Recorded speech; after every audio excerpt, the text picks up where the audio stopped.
Mr. Ross, I entreat you to attend to your niece. She has conducted herself most oddly this morning.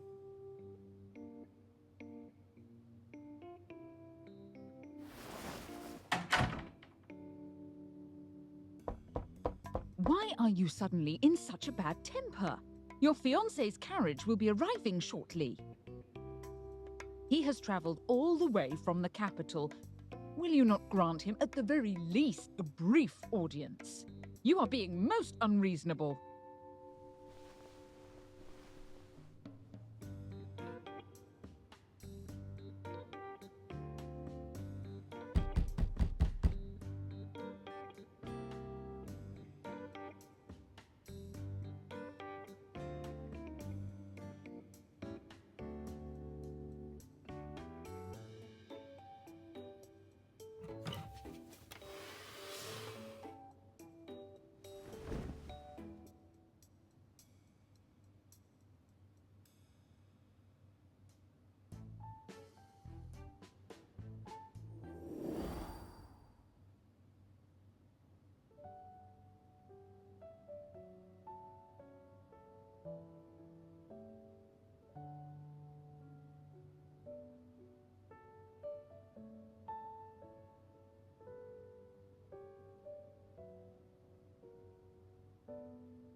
Miss, may I request a private word with you?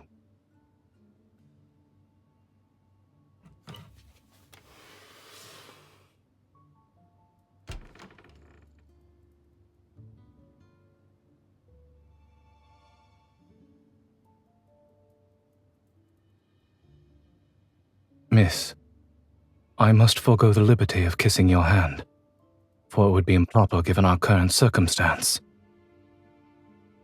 Do allow me to introduce myself. I am Zayne.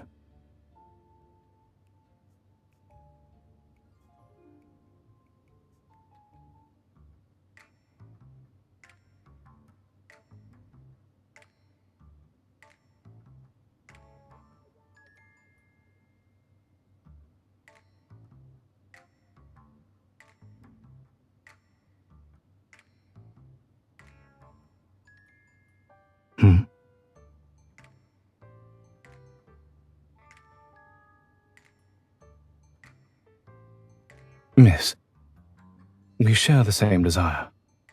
I am here to annul our engagement.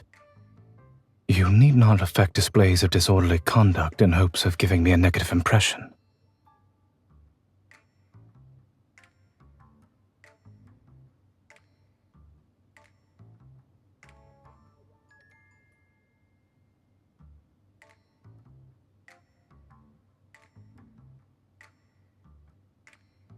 If there are no objections to annulling the engagement, we should settle the matter of compensation.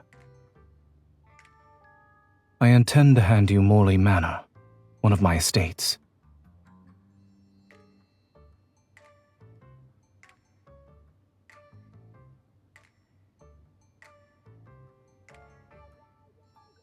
Morley Manor belonged to your grandfather prior to being sold.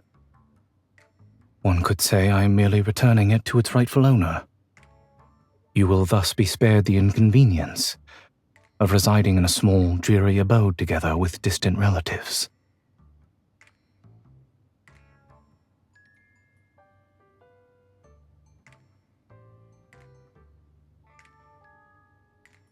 Should you be concerned about gossip following the dissolution of our engagement, my father has a cousin, Lady Herlin, who will soon be visiting the county. She enjoys considerable esteem in the capital, and the young noblewomen she takes under her wing never fail to distinguish themselves during the social season. Every year in late spring, distinguished families host balls and charity dinners. It is a time for young ladies and gentlemen to present themselves and get acquainted. It is merely a suggestion. Whether you heed it or not is up to you, miss. If you wish, I can arrange for you to meet my aunt at the manor.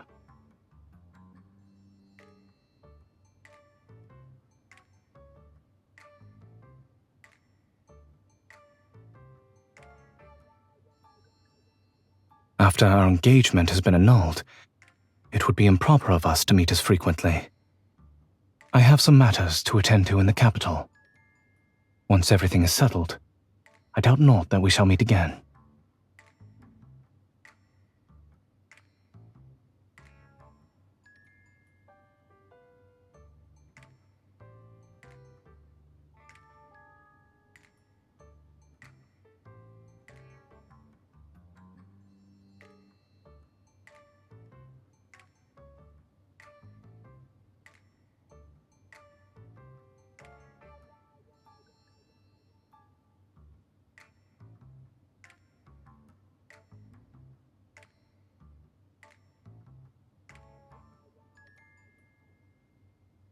But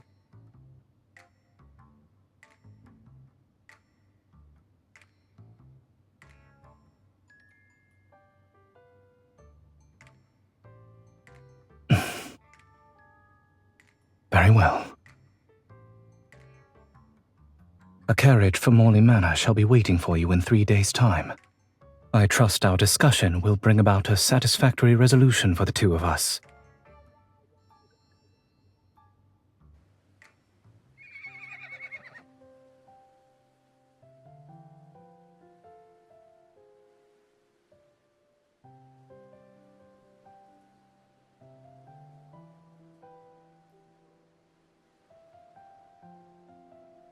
A lady must be graceful at all times, even upon horseback. To properly ride side saddle is to display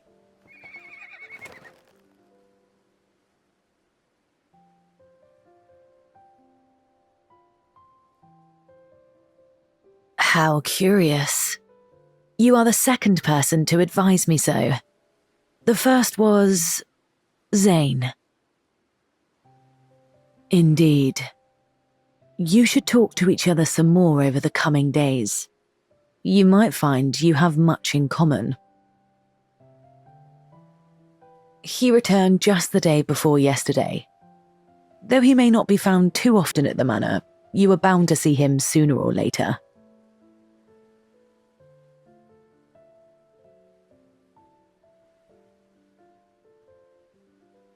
Miss, the young are apt to let first impressions cloud their judgment, and fail to inquire further.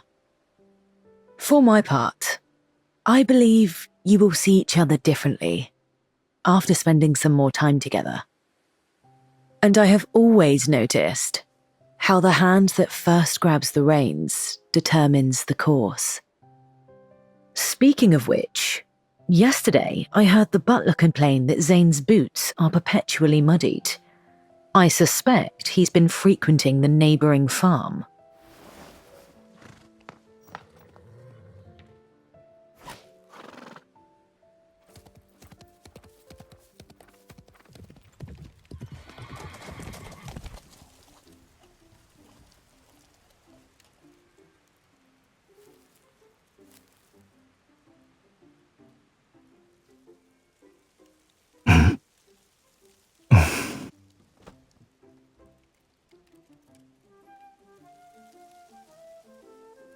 Do you often pry into the affairs of others?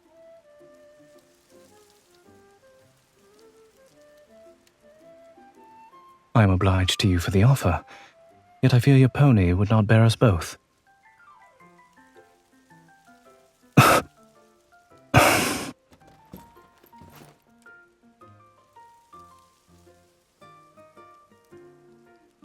Miss, you ought not to be here.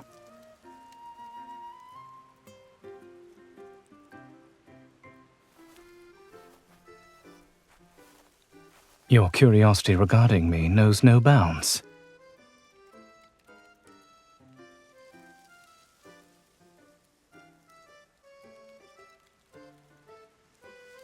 If portraits were able to talk, I fear I would have more troubling matters to worry about.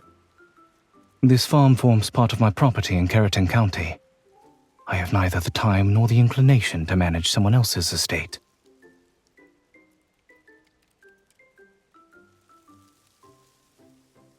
It is only proper that I patronize our local produce.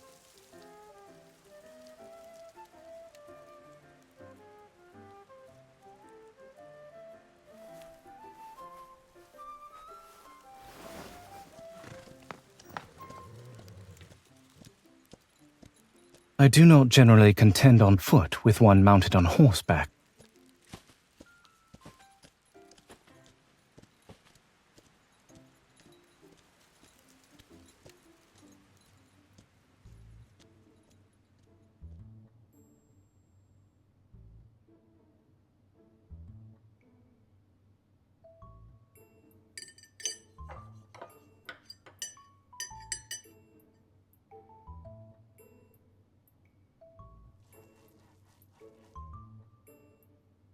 The villagers harvested them and offered them to me.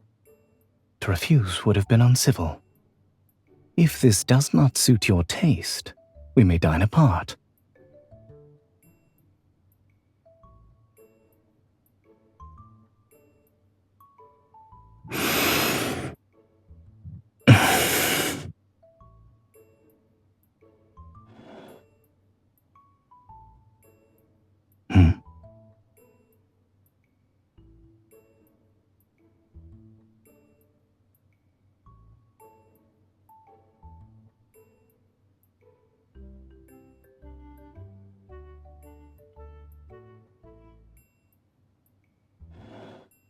If it pleases you, you may have mine.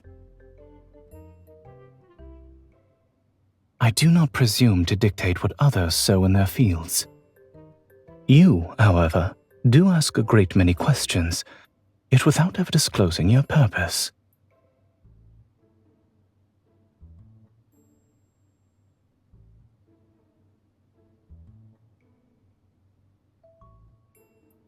So I am merely your novel pastime.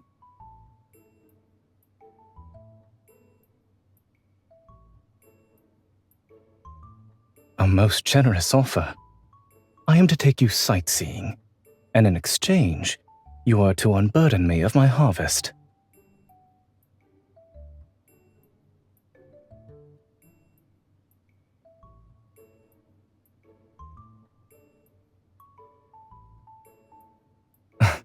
You offered to give a helping hand, did you not?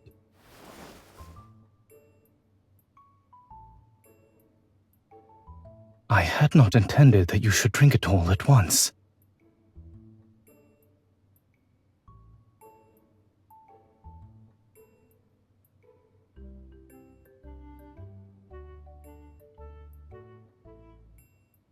Very well. I accept your offer.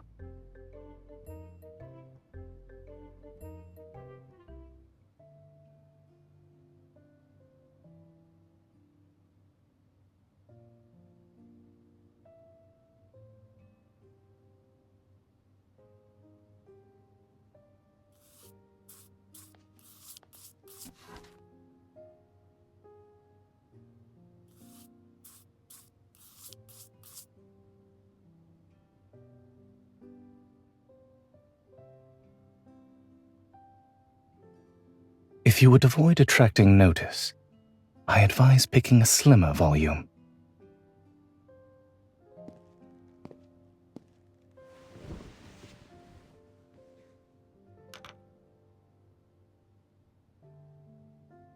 Should curiosity prompt you, you may try it on.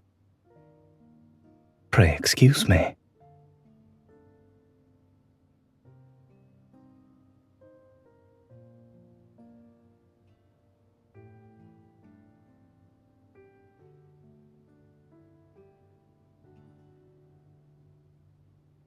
Do not open your eyes too hastily. Otherwise, this is what will happen.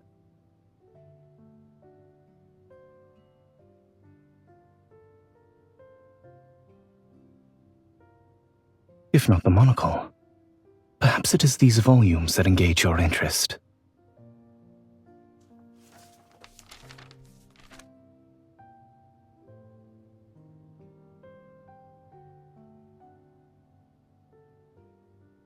You are most ambitious to begin the study of an ancient script with a medical treatise.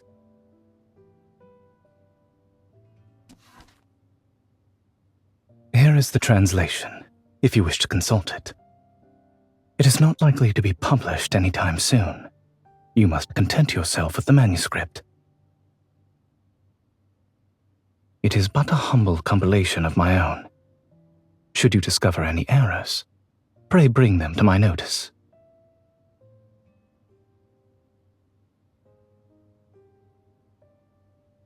If that is all, I shall now continue my work.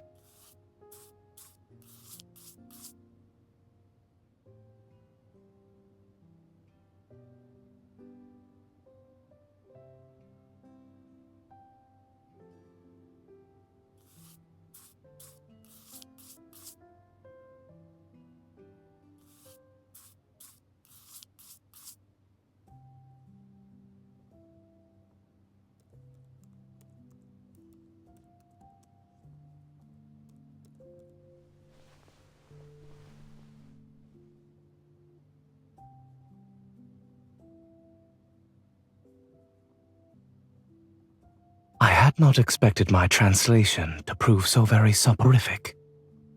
What did you dream of?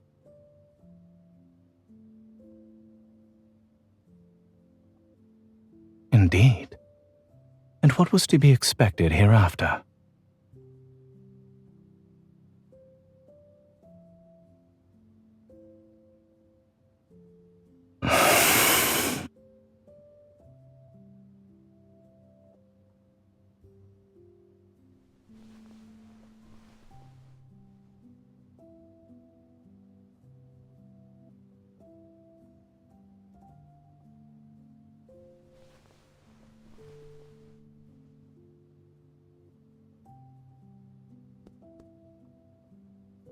You say you knew what was to come. Why, then, did you remain still?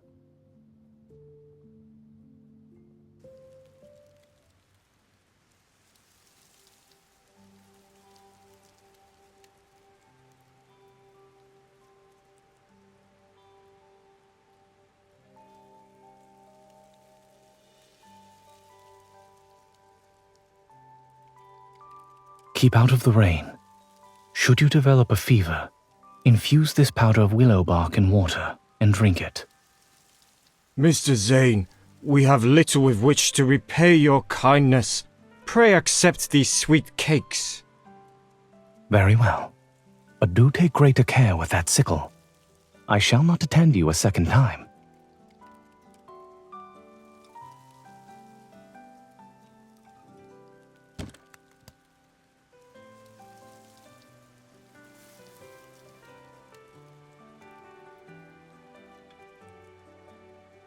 You may say so. The subjects of my research happen to be remarkably talkative. You have. Whence arises this sudden interest?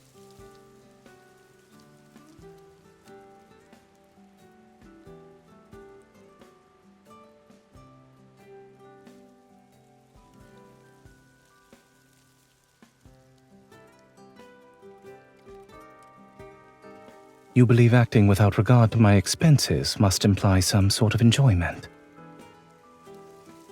And you have been accompanying me on such a long journey since the break of dawn. Does it mean?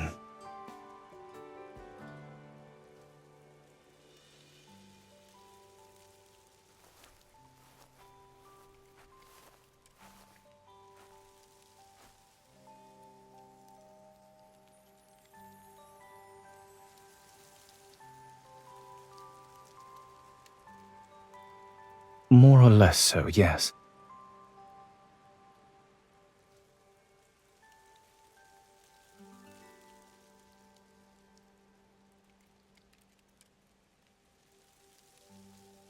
It appears as though you mean to carry me off. That is quite a high recommendation. I should very much like to make his acquaintance.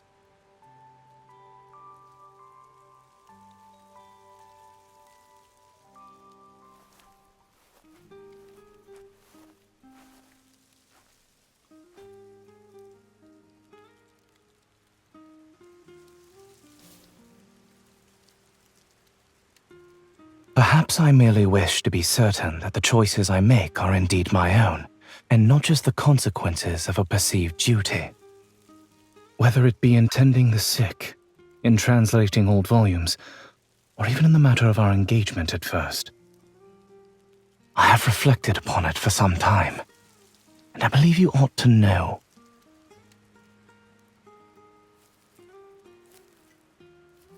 I will speak plainly. I now see you in a different light. Yet, I do not regret annulling our engagement. You are clever, witty, and exceedingly fair. Such qualities as these might win a heart with uncommon expedition. You possess a vision and a path manifestly different from those who see marriage as the main purpose of this earthly life. It is meet that you choose the right person for yourself, rather than letting another determine what is best for you.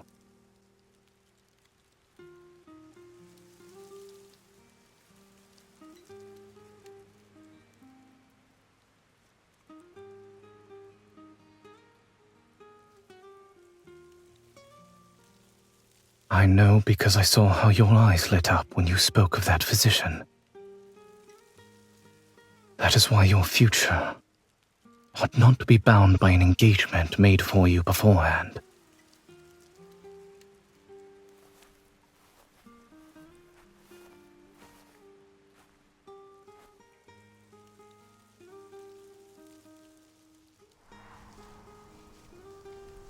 I cannot answer that with certainty, miss. Yet I do attempt to use my discernment.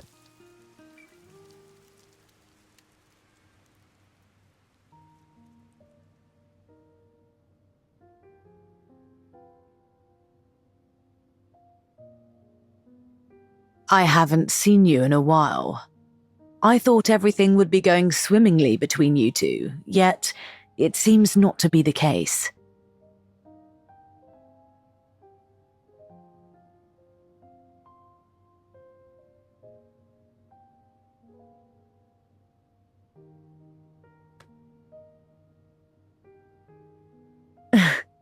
Pray leave this matter to me, miss. The social season is drawing near in the capital. If you are to make your debut at the ball, you must have a partner with whom to practice.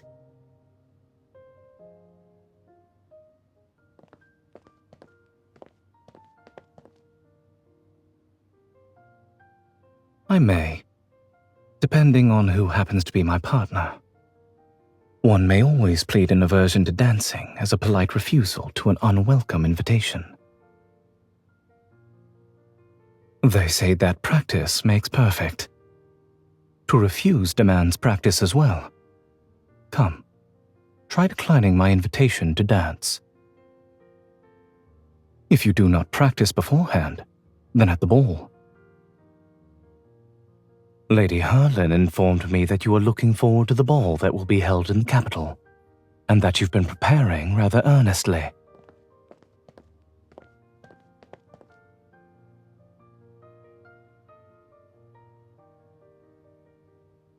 Were I to say no, would you indeed give it up?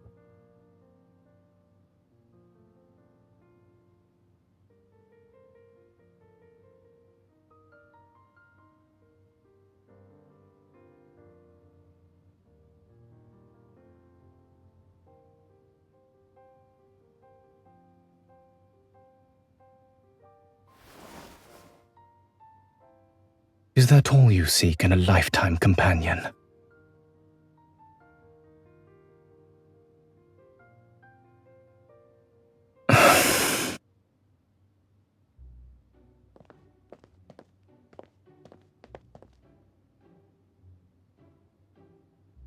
As soon as you had received my portrait, you expressed a wish to break off our engagement. May I ask why?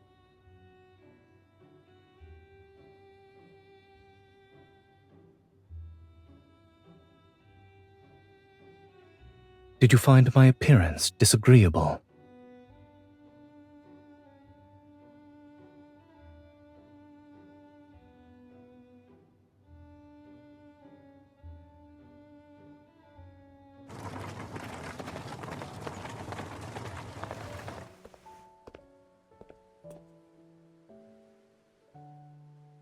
I must return several volumes to the public library. We must part here.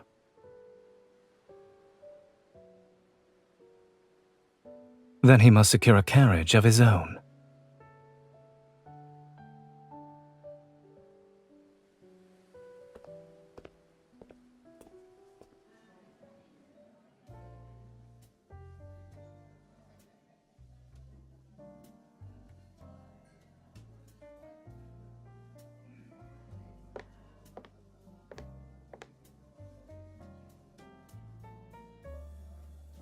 May I have the honor of standing up with you for the first dance this evening, miss?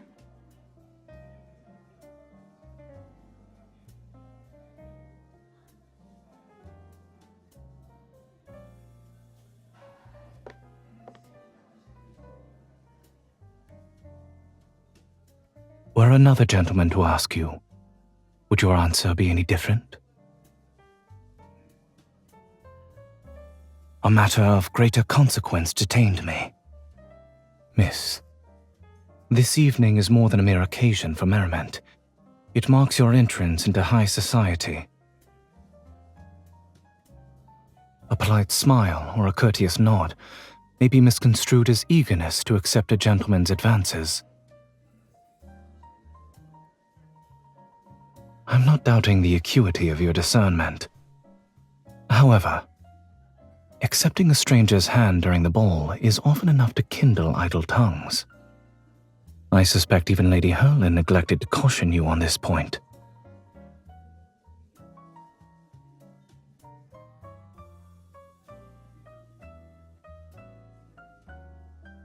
I wish for you to feel entirely at liberty to follow your own heart.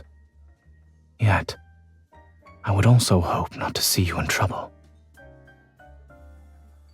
To forbid your attendance would itself be but another restraint upon your liberty.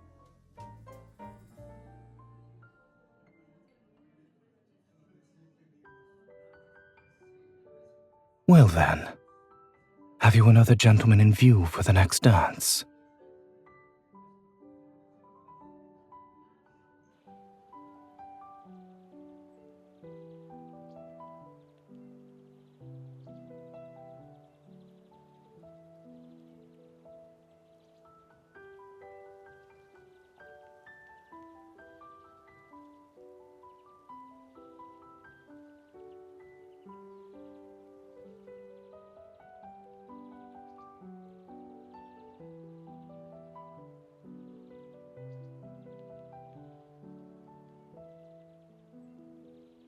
I happen to need to retrieve from the capital documents relating to the transfer of the manor.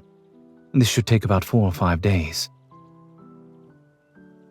It will be but a brief separation. Morley Manor will remain in its usual place. We'll be having afternoon tea at this table again before long.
Miss, a great many young men have inquired after you since the last ball.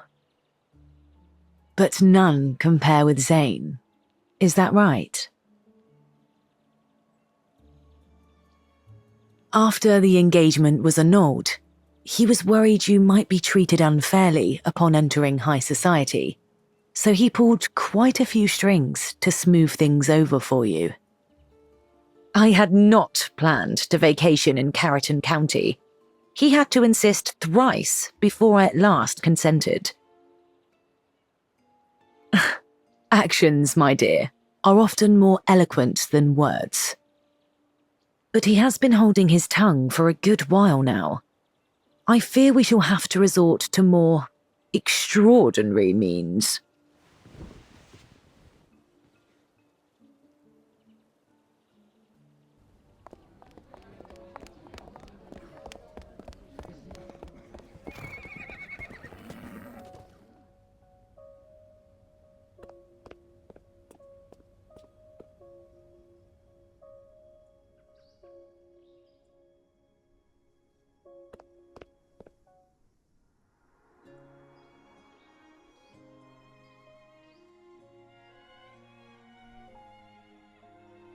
Good morning, miss.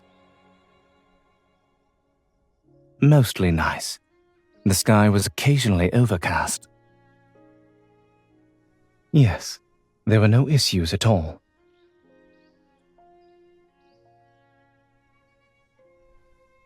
It was my intention to return early.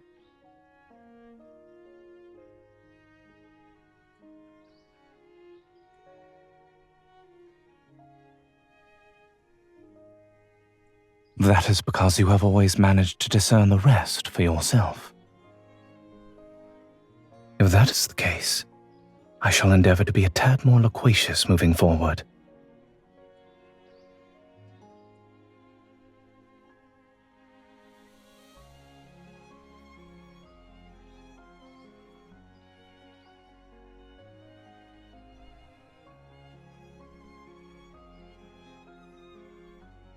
Do enlighten me.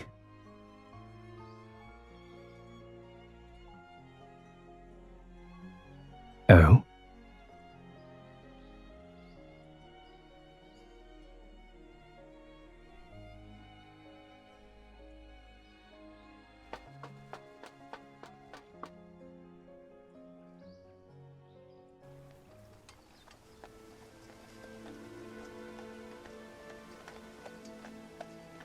Stop.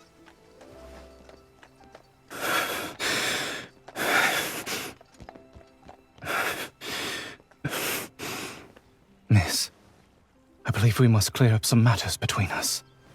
Pray allow me a moment.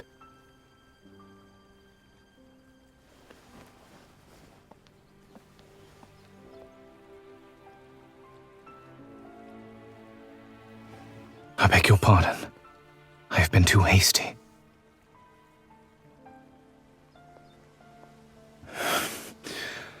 I always thought I ought to be more prudent in discussing such matters with you.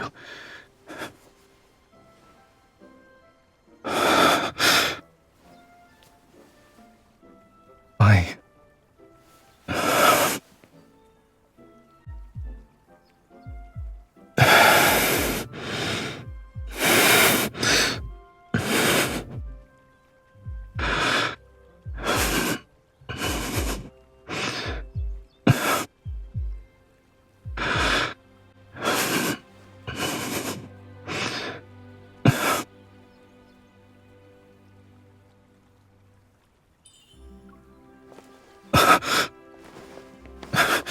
Pray forgive me. Pray forgive me for coming here. I do not mean to press you for an answer. Yet if I were not to speak up now, I would risk losing the most precious opportunity of my life. I hastened to conclude my business and returned earlier than I had intended because... because I...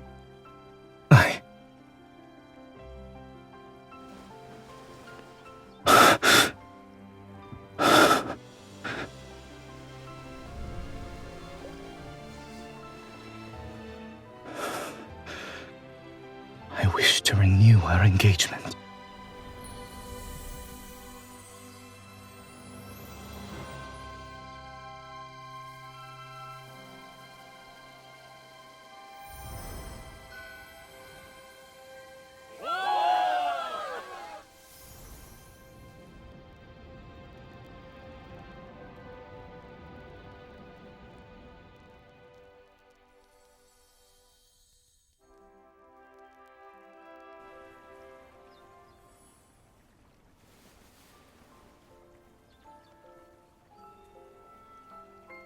The weather has been very favorable on our first outing.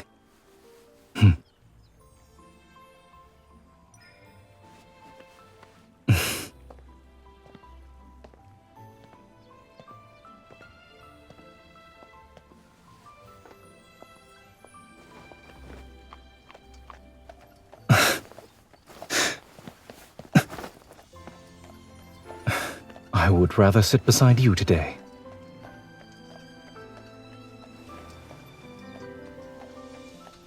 Consider it a reminder to a certain married lady.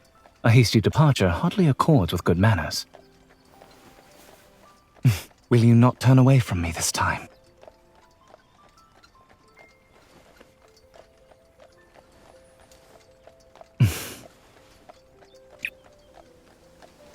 I am honored, my lady.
I like how that's coming from a hunter who's always busy keeping Lincoln safe.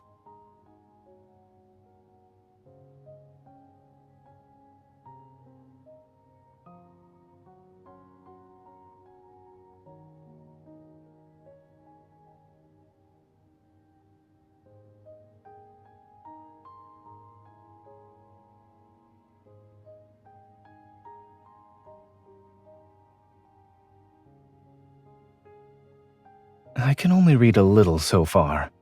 That's why I'm merely a medical consultant, not a translator.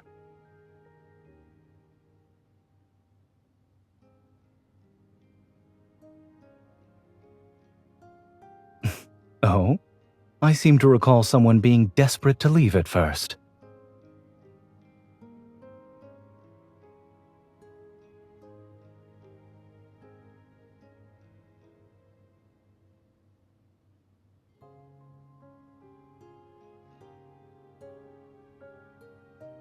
It was the opposite, actually.